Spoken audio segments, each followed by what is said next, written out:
Yokosu seiyu nakamae. Anata wa watashi no wana ni hamata yo desu. Yo, Google Translate is great. Man, I want to learn Japanese so bad. I ain't even gonna lie to you. What's going on, everybody? June here, and I got a pretty interesting topic to discuss. Now, you're probably looking at the title like, don't get this microphone. What? This is the holy grail for all voice acting microphones. Like, this is the one to get. When you get this mic, that means that's when you know you made it. Let me tell you something, my friend. Before I get into that, let me give you a quick breakdown. Basically, this video is gonna be centered around the Neumann TLM 103, which is when you actually go into a studio, that's probably one of the mics you're gonna see. Side note, sorry for my poor lighting. That's the one thing about my closet setup. Lighting is very poor. I'm gonna have to edit that in post. Nonetheless though, quick rundown as to why I even ended up with this mic in the first place. My last video I did where I was basically showing the creation process of my booth, I went over my equipment and everything that I had. So with it being a year later since I made this closet booth, I decided it was time to upgrade my equipment a little bit. And so, just for context, my equipment beforehand had consisted of a Scarlett 2i2 audio interface, Adobe Audition, a 2017 MacBook Pro, and then I also had the Rode NT1. So with all of that, I mean, that's good equipment, don't get me wrong, but my thought process was I'm in the market to finally get a indie demo, an indie character demo. So I was like, I might as well, if I'm thinking about upgrading my equipment, I should probably just upgrade it now and then record the demo, opposed to record the demo with my current equipment and then upgrade it later, because then that's not going to reflect my current setup. So that's what came to my mind. So then I splurged a little bit. I went out and upgraded my setup. I had got the SSL2 audio interface, which is great. I had then got a monitor because I was tired of using my 2017 MacBook Pro because the fan would kick in. It was old, it had a bad battery,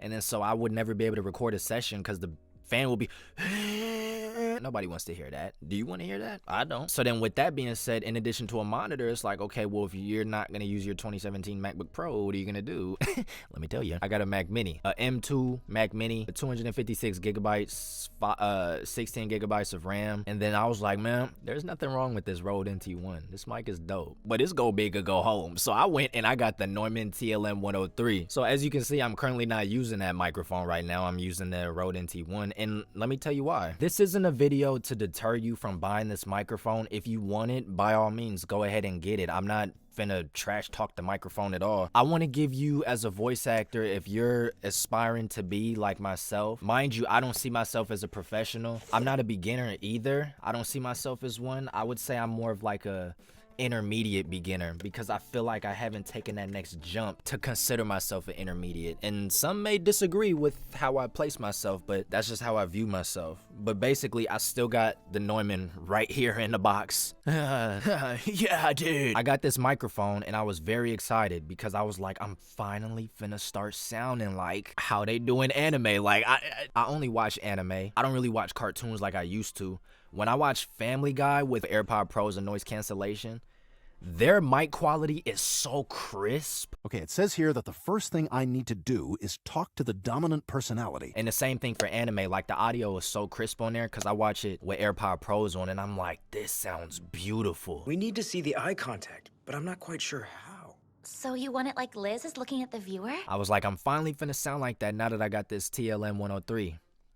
Boy, was I wrong. So I'm editing my video, and as I'm talking about my mic quality compared to that of the shows that I watch, I do understand that I'm basically comparing my raw audio that's amateurly mixed compared to that of studio quality audio that is mixed by professionals. So, of course, what I'm saying here in terms of how I wasn't getting that anime quality sound, take that with a grain of salt. I guess my whole thing is I was hoping the raw sound of the TLM was going to be a whole lot better than that of the Rode NT1. That was my whole point. I tested it out. I did 2 auditions, and I'm gonna play them just so you can get an idea. I'm gonna play one audition with the TLM 103, and I'm gonna play another audition with the Rode NT1. I want you to tell me which one is which. This, Carlin, is what my team's been working on in the lab for the last year. So you're telling me that the boss guy is a 7-foot-tall narwhal in a suit? Oh no, you have got to be kidding me.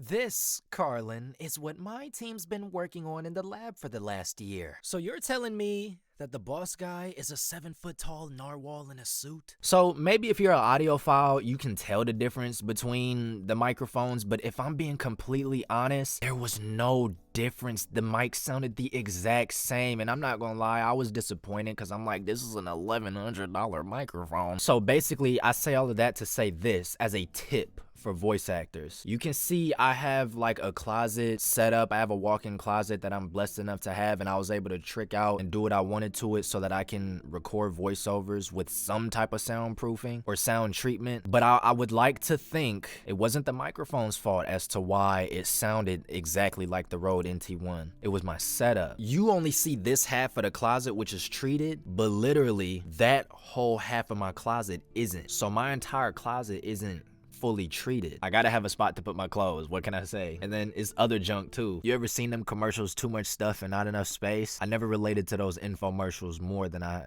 have now in life. I used to think those are the stupidest commercials ever, and here we are. I was disappointed, but I know it wasn't the mic's fault, it was my fault. So I just say all of that to say, voice actors, when you hear the saying like you can get the best mic in the world, but if you don't have the proper sound treatment, it's gonna sound trash. They aren't joking, and I knew that, but I threw the mic on a credit card anyway because I wanted to play around with it. Even if I liked the mic, I was gonna return it and buy it again when my money was right. Not that I'm broke or anything. I kind of went broke getting this stuff. So before you get a super expensive mic, be sure to fully treat your space, at least the best to your ability. Because on Cast and Call Club, I remember I was listening to an audition. One of the actors had listed his equipment in his description of the audition, and he was like, Neumann TLM 103, and I was like, you're joking. Because with all due respect, his mic quality sounded worse than mine. It sounded worse than my Rode.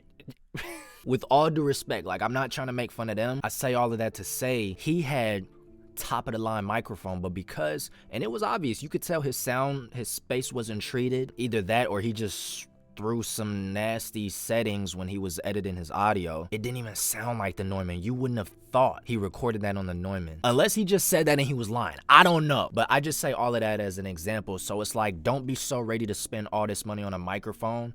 Like I said, this $1,100 mic sounds the exact same as my Rode NT1A, which only ran me $269. With the $269, it came with a shock mount, and it came with this pop filter, and it came with a XLR cable that was way too long, so I just decided to use some other ones that I already had. But with that being said, like, as far as the Mac Mini and everything else, I'm keeping that, but the microphone I'm gonna get rid of. And you don't necessarily need a great microphone to have great sound, to have professional level sound, because like I said, the Rode NT1 does the job. At this point, I'm just gonna do my indie character demo with this mic here because it sounds perfectly fine. There was nothing wrong with it. I just wanted to sound like how they sounded on my favorite TV shows, but clearly my space isn't meant for that. So I hope I didn't ramble for too much. Again, I'm not saying you can't buy this microphone. Just be cautious of that. Have all of these things in mind. Don't go broke trying to make your setup. I'm by no means a professional, but I was like, if I'm gonna take this to the next level, this is an investment worth making. But obviously, if it sounds the exact same, might as well save my money and return this back to its sender. So, got a lot of goodies that's being returned. Pop filter, this is a pretty good pop filter. This was like $40. Then the shock mount, that was a mount for my monitor that I got. It just didn't work out, so I had to get another one. And I got the mic in here, biggest goodie of them all. So by the time you're watching this video, all of this stuff has already been returned, and I'm getting about $1,300 taken off my credit card. Voice acting ain't cheap. If you made it this far into the video, thank you so much. This is a channel where you're gonna see a lot of gaming videos, even though I've been slacking on that for like the past 3-4 months, as well as me taking you on my journey as a voice actor. So if you want to stick around for that, I really appreciate it. If you just want to watch this video and dip on out, ain't nothing wrong with that either. It's all love. So thank you for watching, and I'll see y'all in the next one. Peace out.